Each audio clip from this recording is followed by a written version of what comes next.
Hey, it's Hillary. If you have a dream, I want you to know that you also have the power to make it come true. And I'm offering a free masterclass coming up Wednesday, April 12th, 11 a.m. Eastern Time. Mark your calendars. You are going to meet some fascinating people. This is free, and it is for you if you are ready to connect with other women, understand what barriers are holding you back, move forward, and have a fresh mindset. I would love for you to join us. Sign up today at womensmidlifenetwork.com. Hey there, today we're going to discover if your values are aligning with your finances. This will be fun. I'm Hillary Baggett, the host of Hill Talks Midlife Podcast. I'm an occupational therapist turned holistic business coach. As we're creating the Women's Midlife Network, we want to help and support women who have a dream and are not sure where to start. There's so much information out there and you don't even know who to trust. And you're doubting, can I even do this? Well, this podcast and this series is for you. The big picture, I want you to know you're not alone. We're talking mind, body, spirit, and your business. It's a holistic perspective.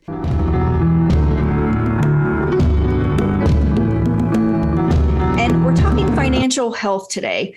I think, at least for me, I can say finances are a scary prospect, understanding them, having that mindset of not enough and lack. But this is what I really like about my guest today. Adrienne Ross is a certified financial planner, and she created her own business with Clear Insight Financial Planning. But I'm going to let you know that I met Adrienne over 24 years ago when we worked as occupational therapists in Jacksonville, North Carolina. Then we met again in Okinawa, Japan. And then we met again when we realized on social media we were both starting new businesses as entrepreneurs. So it was pretty fun. And she focuses on helping military, veterans, federal service retirees to make the most of their money to build great lives.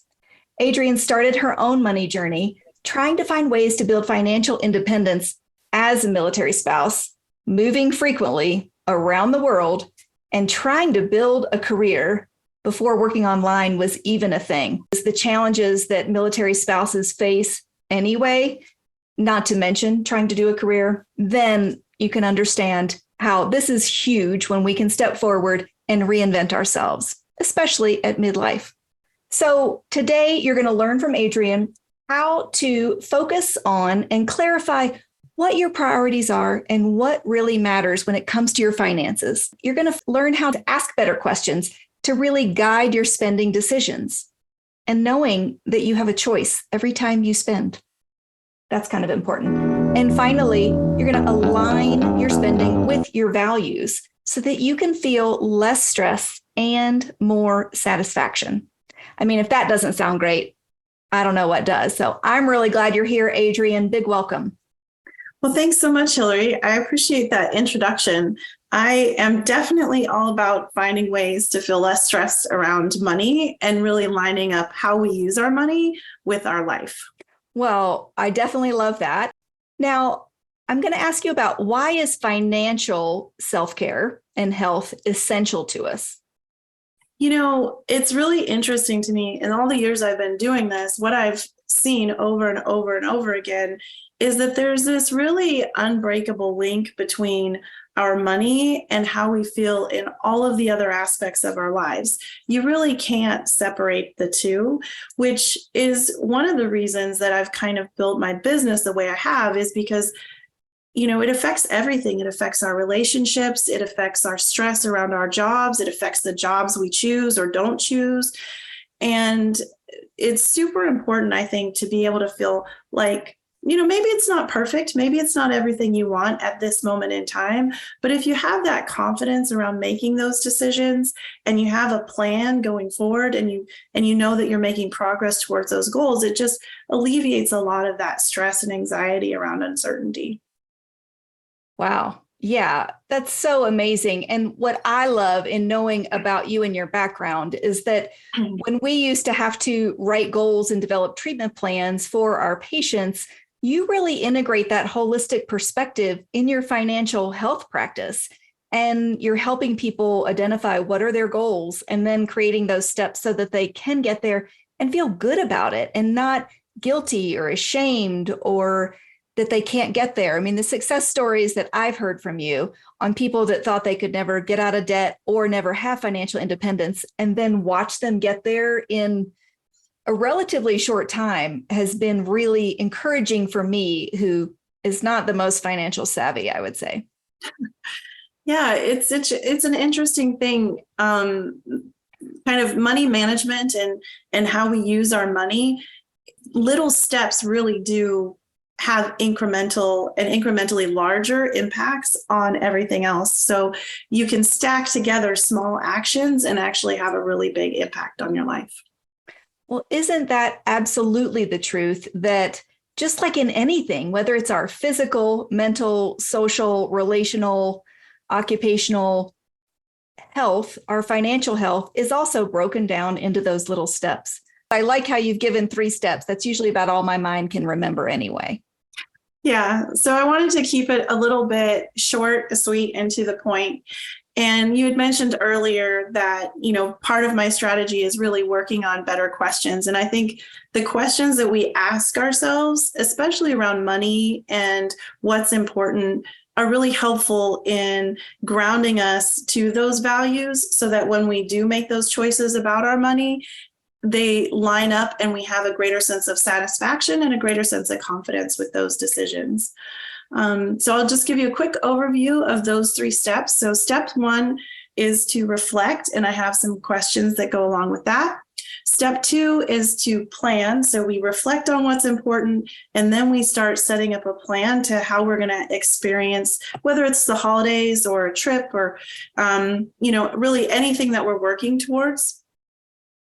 And then we need to go back and look at that plan and figure out, okay, how are we going to use our money to make this happen? How do we need to communicate around it? So we've got some questions there. And once you do those 3 things, then you're ready to create a list of actions that you can take to start to implement. Okay. All right. So first reflect and then make the plan that includes the strategy. And then something about like connecting how we're going to use the money. So reflect, plan, it's really talking about the process.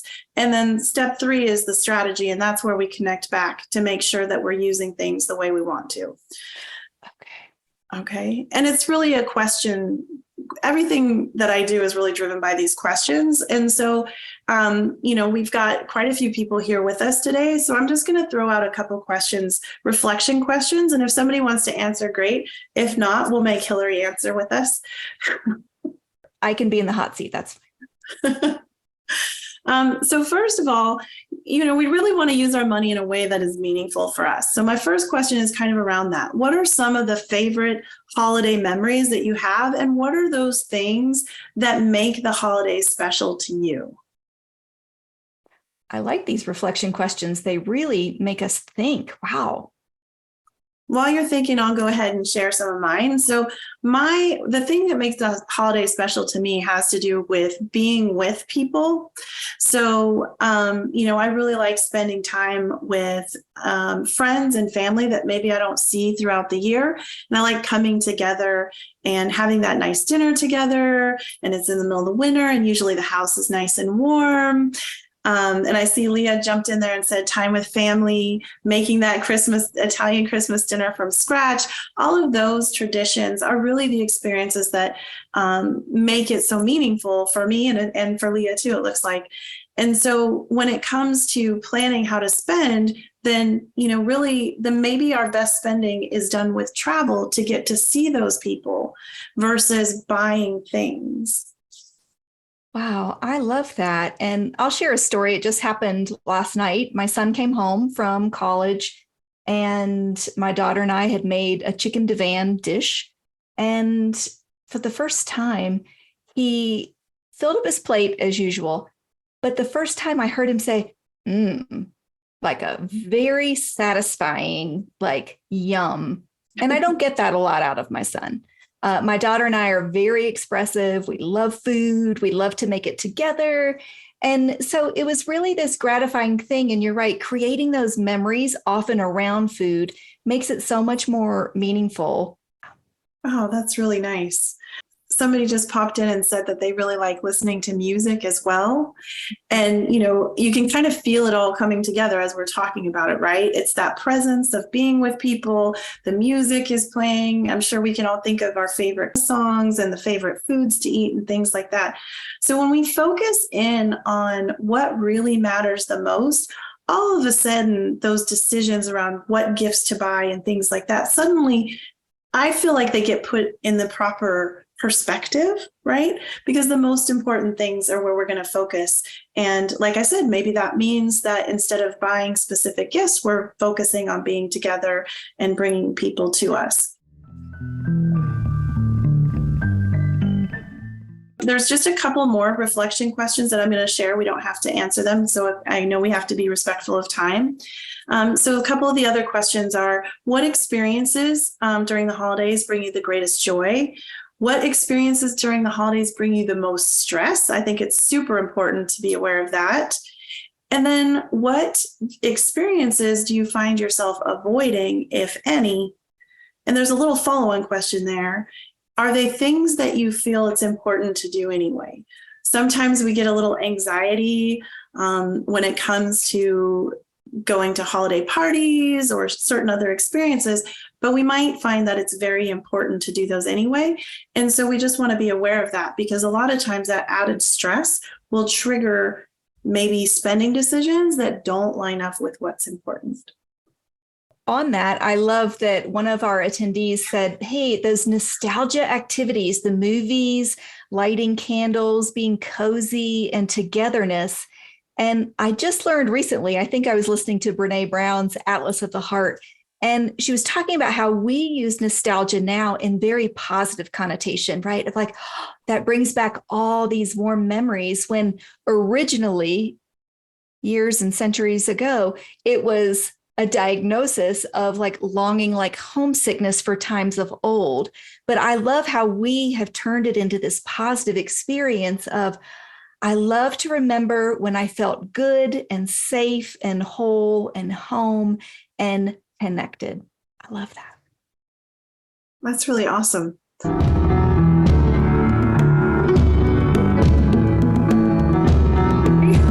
And so the first reflection question I have with planning is, what's your process for determining how much you want to spend on the holidays? How much do you want to spend for getting those gifts?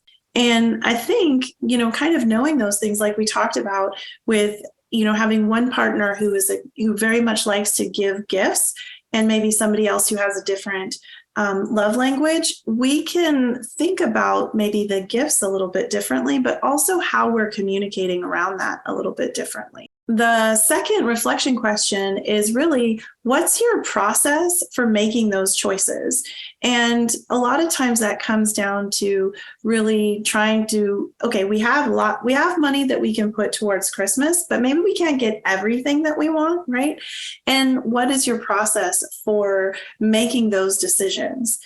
If you are really, really clear about the things that matter to you, maybe focusing on experiences, maybe purchasing service subscriptions, things like that. What are the things that matter the most? Then it makes it easier to cross things off your list or to narrow down your list. It's also important sometimes to acknowledge whether it's what we want is different than how someone in our life wants to give or receive. Like, I'm a quality time person. So the gift to me is planning a special time for like a one-on-one chat. I mean, that just lights up my world. But for me, it brings back a little bit of my money issues of, well, if I'm spending money on this, then that means there won't be money over here. And Adrienne, you and I have talked about this before, of thinking that there's only one pot. And so it's taking away. And even investing in a business, it's like, oh, I know I need a new phone. Oh, I know I need a new this, but I put it off and I put it off. And it's like, wait a minute, why am I holding myself back? So I think sometimes all those money issues and conversations we have in our head that sometimes go back from our family of origin or different things have happened to us in our lives, it all comes together, doesn't it? It does. And it sneaks up in sometimes surprising ways, which I think that makes the communication piece even more important. And maybe just recognizing that we need to be a little bit gentle with ourselves on our communication around money, but with others too, as they communicate around money, because you can get really blindsided by some of these money issues, right? You might be going through your day, going shopping, talking about what you're going to get for Christmas. And then all of a sudden you're like, dang, why am I so cranky about this? Why is this such a big problem? And it sometimes takes a little bit of reflection to untangle that. Again, tying back to, how does financial wellness fit into the self-care picture? It's because of those kind of hidden traps that we don't always have the best awareness of, but can sometimes blunder into in our hectic, fast-paced life trying to get everything done. And I think the holidays really trigger a lot of that for us. There's a lot of pressure around giving gifts. There's a lot of pressure around shopping, and our time has a lot of demands on it. And so that actually is my last one, is to really stop and think about what's your process for tracking not just how much you spend, that's important, right? Sticking to that spending budget, but also tracking how much time you're spending, which is why I loved, Hillary, that you set yourself a time limit for the Cyber Monday shopping. I mean, who hasn't fallen into the internet rabbit hole and then like an hour or two later, you're like, whoa, it's lunchtime. How did that happen? So I think just kind of finding ways to manage how you spend your time. How much time are you committing yourself to for holiday parties or holiday events? And just being aware of that is important. It's huge. And Adrienne, I know you and I spoke about when you put a lot of time and thought and energy into picking out just the right gift, and then it's like a dud for the other person, and it can hurt our feelings. We can feel discouraged. I stopped buying gifts. I mean, truly for that reason. And I'm not exactly the best gift receiver either. So I'm a very complicated person. Well, I think we all are complicated. And, it can, again, the pressure and the time and the financial piece of it can really weigh on us.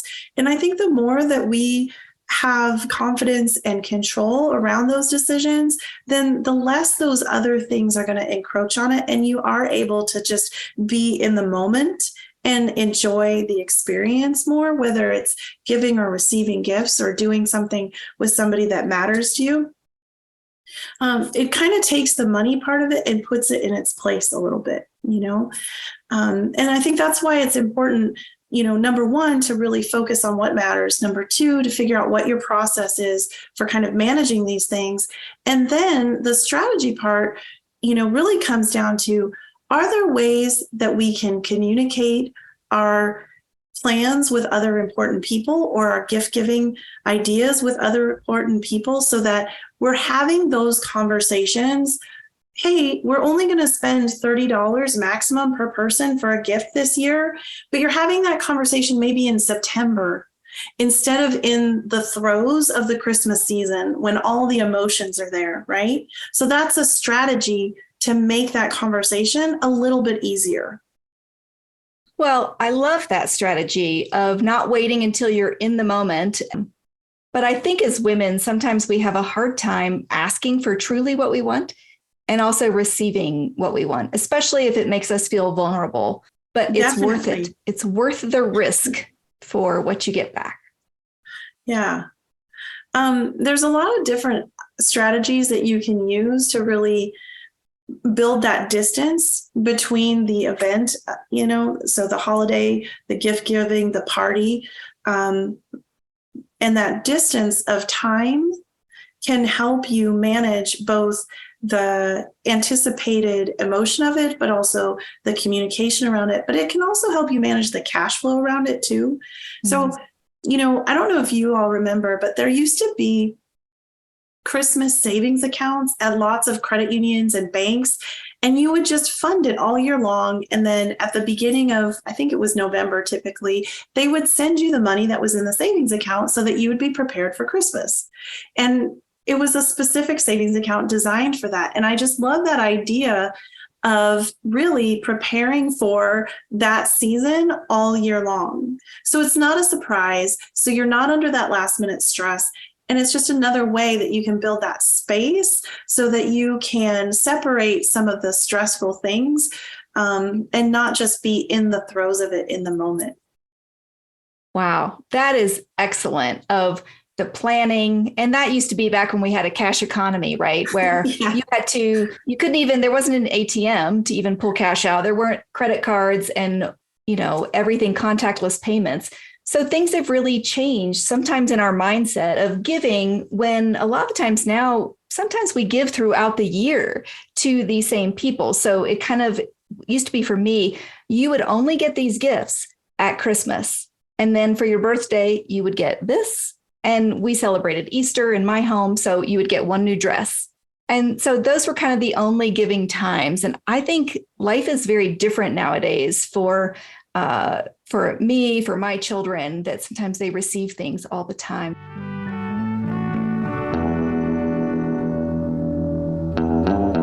And so we are to reflect on what's important to us and why, to make a plan, and even developing the strategy for the plan. And that might entail setting a budget, starting things in September, maybe being a little bit more gentle with ourselves and how we think and treat ourselves, maybe being better at receiving, and then really trying to express what our real needs and wants to go along with those memories of what really does matter to us at this time of year. So I really like that, Adrienne. Well, you're welcome. I'm glad I could be here to share this with you. There's another gift that goes with this that is designed to help walk you through really defining what matters to you around money. So I know, Hillary, you're going to share that out as well. Totally. And basically, I will review your prior year tax return with you and pull out some really important information. Things like, are you close to the limit to be able to put money into a Roth IRA? Are you taking advantage of all of the credits that you might be eligible for? What exactly is your average tax rate? What is your next tax bracket? Things like that to really help you understand where you are in terms of your income level and your taxes, which can help you make decisions going forward for 2023 particularly, and make some planning decisions around that too. All right, Adrienne Ross, Clear Insight Financial Planning. We are so grateful for you and your resources. Thanks so much. You're welcome. It was great to be with you.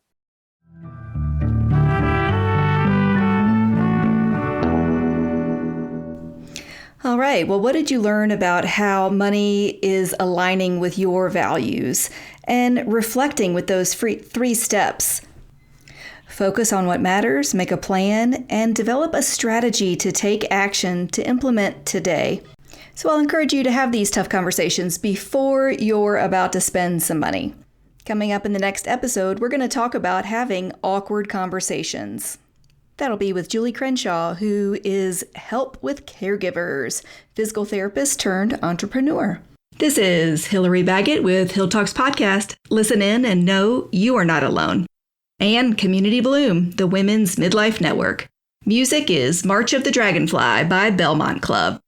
And as always, we hope you hear the love. Until next time.